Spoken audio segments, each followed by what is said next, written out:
2018లో కూడా దాదాపు 150 కార్లు పెట్టి ర్యాలీ చేసిన.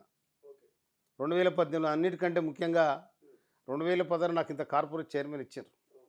2016లో స్టేట్ బేర్ హౌసింగ్ కార్పొరేషన్. అయితే అప్పటికి నేను ఆ కాన్స్టిట్యూన్సీకి సంబంధించిన వ్యక్తిని. నాకు జగదీష్ రెడ్డి పిలువడు, వీడు పిలువడు. నా సొంత కాన్స్టిట్యున్సీ. కనుక చాలా అవమానాలు ఎదుర్కొన్నా నేను.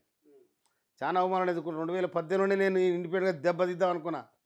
కానీ దేనికైనా సమయం రావాలి, మనం ఆగవాం కావద్దు అనుకోని పార్టీని కూడా ఎట్టి పరిస్థితుల్లో కూడా ఎక్కడ కూడా నేను కనుసైగ చేస్తే సూర్యాపేట తుంగతుర్తి కథమే.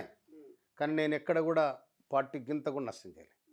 ఉన్న రోజులు ఉండాలి, లేకపోతే నీకు ఇష్టం లేకపోతే వెళ్ళిపోవాలి తప్ప అల్ల ఉండి మోసం చేయొద్దు అనేది నా సంకల్పం. ఈనాటి కానీ ఆనాటి కానీ ఏనాటికైనా కూడా పక్కన ఉండి మోసం చేయొద్దు, దూరం ఉండి యుద్ధం చేయి. నేను నా తత్వం అది. సో పక్క నుండి వెన్నుపోటు నో పొడవడం. No no no I don't like. నాకు ఇష్టం ఉండదు అట్లా. లేకపోతే నీ ఇష్టం లేకపోతే యుద్ధం చేయి. నీకు ప్రత్యర్థి అనుకున్నప్పుడు కొట్లాడు, అంతేగాని పక్కన ఉండి అది చేయడం నాకు ఇష్టం లేదు. ఓకే. అందుకోసమని టీఆర్ఎస్ పార్టీకి నేను ఎక్కడ కూడా కొంచెం అంతా కూడా నష్టం చేయలే. దాదాపు 42 నియోజకవర్గాలకు నేను ఇన్ఛార్జ్గా పనిచేసిన. 42 నియోజకవర్గాలకు పార్లమెంట్ ఎన్నికలకు ఇన్ఛార్జ్గా పనిచేసిన.